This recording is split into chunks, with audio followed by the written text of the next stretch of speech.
kita tidak memungkiri adanya COVID ini dan bahayanya COVID ini. Tetapi jangan semua divonis COVID. Pengalaman yang terjadi adalah saya selama ini tidak pernah selalu prasangka bahwa insya Allah bagus semuanya baik, bahwa memang kondisinya para tenaga kesehatan berusaha maksimal. Ketika pengalaman yang saya dapatkan ketika ibu saya di hari Rabu mengeluh sakit pada bagian perut beliau, ada benjolan. Jam 2 siang saya bawa ibu saya ke salah satu rumah sakit di kota ini. Nggak usah kayak saya sebut, nggak usah. Ketika itu masuk IGD, diswab, kemudian dilihat hasil darah negatif. Ibu saya negatif, hasil darah semua menunjukkan bagus. Masuklah ke ruangan. Tiba-tiba di hari Ahad, Rabu, Kamis, Jumat, Sabtu, Ahad ya, saya dapat telepon dari adik saya dengan panik bahwa ibu saya harus diisolasi. Bapak tentu tahu bagaimana kondisi jiwa seorang tua yang hari ini mendengar kabar ketika isolasi itu menakutkan. Ya kan, menakutkan sekali, stres beliau. Dan saya tidak menemukan adanya indikasi COVID. Badan beliau tidak panas. Beliau juga tidak sesak nafas. Beliau juga tidak flu, ada batuk sekali. Beliau juga gancang makan. Nah, karena indikasi itu, maka kemudian saya datanglah ke rumah sakit itu. Ketika saya datang, bertepatan ada seorang perawat yang wajahnya kayak malaikat Malik. Semakin takut ibu saya. Tahu malaikat Malik? Nggak pernah senyum. Nggak senyum dia. Ini yang lagi saya perkarakan. Udah masuk ya berkas, tinggal tanda tangan ibu saya untuk menguasakan ke saya. Kemudian dia langsung bilang bahwasanya langsung diisolasi. Pertanyaan saya adalah ketika itu, apakah seorang perawat yang menghadapi kasus pasien isolasi memang dibolehkan tanpa APD lengkap? Dia nggak pakai APD lengkap.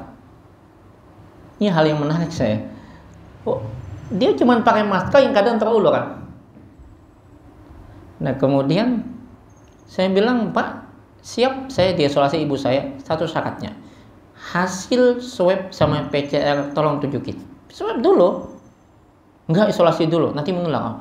Kalau isolasi dulu, kalau ternyata beliau nggak COVID, dikumpulin sama orang COVID, otomatis dia COVID. Maka kemudian saya dipilih dua opsi, isolasi atau pulang. Saya otomatis kalau saya nolak isolasi kan pasti pulang. Pertanyaannya, apakah itu permintaan saya atau memang permintaan dia? Permintaan dia. Karena saya dipilih cuma dua opsi, isolasi atau pulang. Ini kaitan kasus ini. Maka kemudian saya ambil yang pulang. Karena saya bernegosiasi, saya minta swab dulu. Swab sekarang hasilnya kan nggak lama. Atau PCR sekarang 10 jam nanti keluar hasilnya, silakan isolasi. Dan saya bisa ngasih tahu ke ibu saya bahwa pian masuk isolasi. Tapi sebagai anak mungkin saya nggak akan tega. Saya apapun saya lakukan untuk beliau. Tapi tetap isolasi. Karena bagaimana teman-teman juga ketika bapaknya atau ibunya diisolasi, dia ikut isolasi. Ya, itu yang terjadi. Saya nggak akan biarkan ibu saya stres di sana. Saya akan kawal bagaimana pengobatan di sana. Nah, kemudian saya pulang dengan konsekuensi BPJS saya BPJS ibu saya dinonaktifkan selama 40 hari, nggak apa-apa. Hari Senin saya ditelepon lagi bahwa dipanggil pihak rumah sakit bahwa Mereka dengan ininya menyalahkan saya yang membawa ibu saya pulang, dan kemudian saya diminta bayar secara pasien umum. Saya nolak. Yang saya tolak bukan bayarnya, tetapi kebijakannya. Kalau bayar saya bayar, saya nggak akan mengingkarinya itu. Tapi kebijakannya mana? Saya minta saat itu mana dasar hukumnya, mana landasannya, mana pijakannya. Nggak ditunjukin. Saya kasih tahu bahwa ibu saya kelas 3. Dia bukan kelas 1. Saya pengen masukin ibu saya ke kelas 1, tapi nggak boleh, harus 1 tingkat. Lalu kalau ke VIP nggak dibolehkan. Naik ke VIP nggak dibolehkan. Ibu saya nggak apa. Dia bilang kelas 3 ibu saya. Nah, kelas masyarakat yang sangat di bawah. Kebanyakan otomatis nggak punya pendidikan. Di samping saya ada seorang kakek tua, tukang beca. Dia juga menolak dan dia dimintain duit. Saya nggak ini. Harusnya saya cari tahu dia sebagai saksi yang juga korban. Ya. Saya apresiasi pemerintah, saya hormat pemerintah, saya juga mendukung program pemerintah, tapi ada oknum. Saya tidak tidak membongkar apa-apa, saya lihat ada oknum.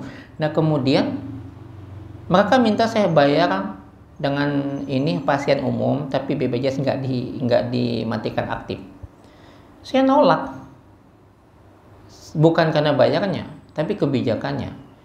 Dalam perdebatan alot itu, saya minta dipertemukan dengan pihak BPJS, dan saya bilang saya akan bayar full, tetapi dengan catatan saya rekam dan saya buka di media. Akhirnya pihak mereka pun saya tunggu sampai jam 12 siang, kemudian saya ke ruang di sana, ke tempat BPJS. Saya diminta tunggu, setengah jam kemudian mereka keluar dan mereka langsung memanggil saya bahwa Bapak dibebaskan dari biaya.